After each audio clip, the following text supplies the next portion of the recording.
Meanwhile, Akwaba, wa frame Ajoa search name, Mesrel, now was subscribing to my channel. Me a notification bell also for more news. Ebusiafo Odike ena okase. Na nensema okay na ne say eye former president Oman Pen Indada John Dramani Mahama ni ho asem na okay. Oche so oni message a oni na akra no kan ha no.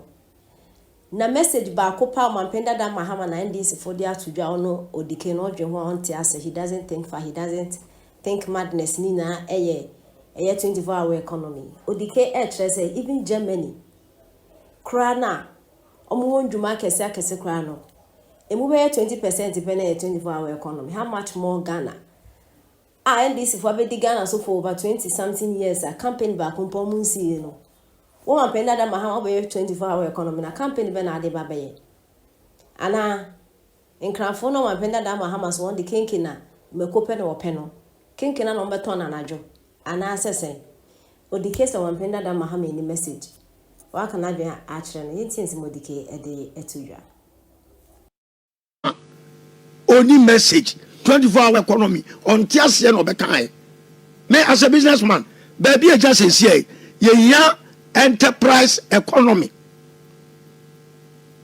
period ye ka enterprise economy say wo mo munuma nketenkete e wo fom no wo boa mo ma pagya wo mu pagya na corporate entities so pagya na I ignite the overall economic development of the country.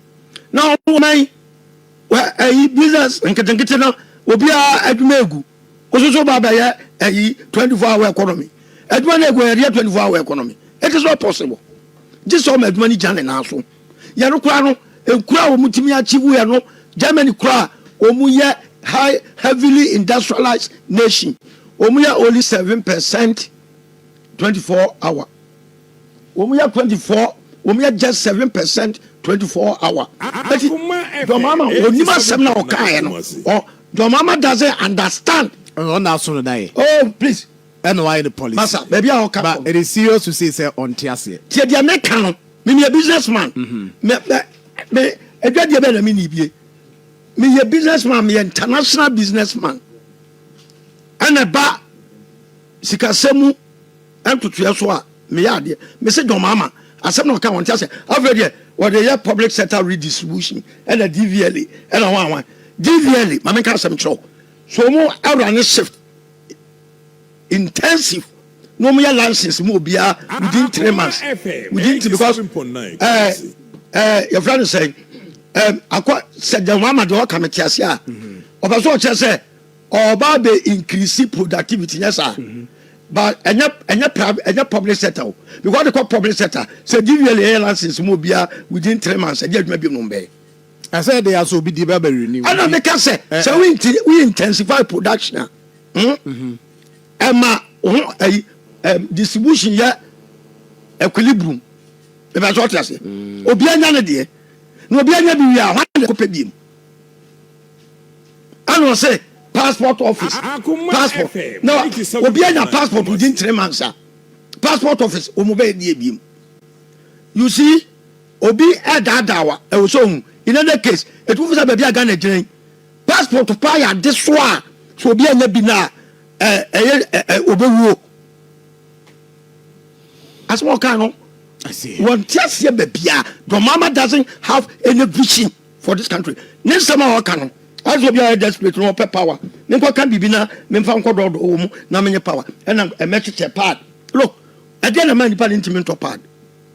The bottom line is Obana will say, "O can supply part the amano." A dear Ben buy ya. Sadoma Muswasem.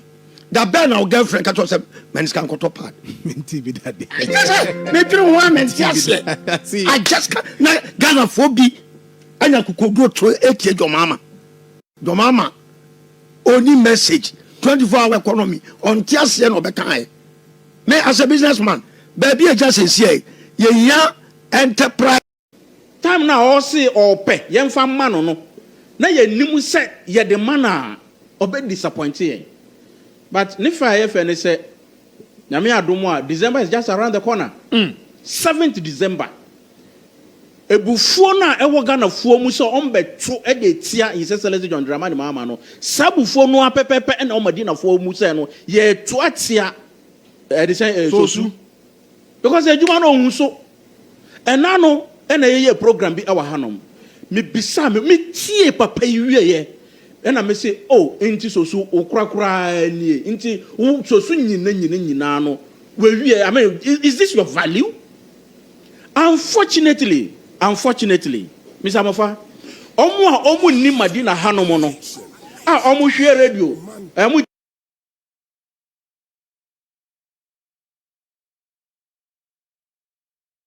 Or a Facebook in call Ground Zero MP.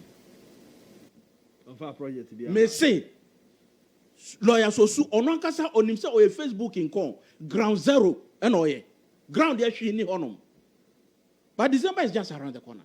Because my main fact, Sanyuma is your.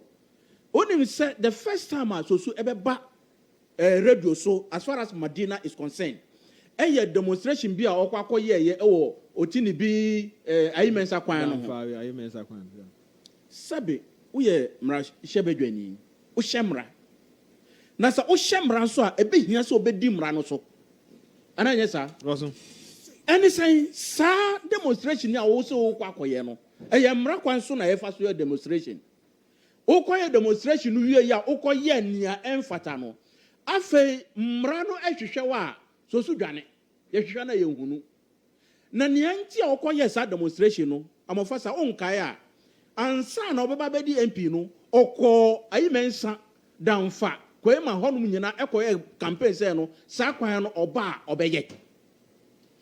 Obedi MP no wiye no afede yehwehwe na yehunu ena o si o no anka se MP asa MP no no ba be yi kwan na mo MP de onyi kwan ena manfo se hwe wankasa wo ni o voice ni ma embo voice nkyerɛ o mo bɔ no voice ni kyerɛ no na afede wo hu se no sa wanye bibi anje ne din a ebe ha no o no say quickly let me organize the demonstration na sa kwan no so no na mo da ma contract de dada na nisu banti on say mo mpanyifo na mo bu be say akwa ohoro ne nsama ni fi no ono ne mpanyifo de edibom na His Excellency Nana Adodan Akufo-Addo through the MCE and the former MP na omo the contract am say kwano e de ama contract na so akwai ena mo say me say akwai meka lawyer Sosu ena mo say sebe ahantan dwane ahomaso e wo ahye ne mo manti no ontimi enkonko bre ne ho ase emma kwano nya den emma so Preocupa no demonstration say or no all ba demonstration. Demonstration e wieye ye hwehwe na Sosu adwane.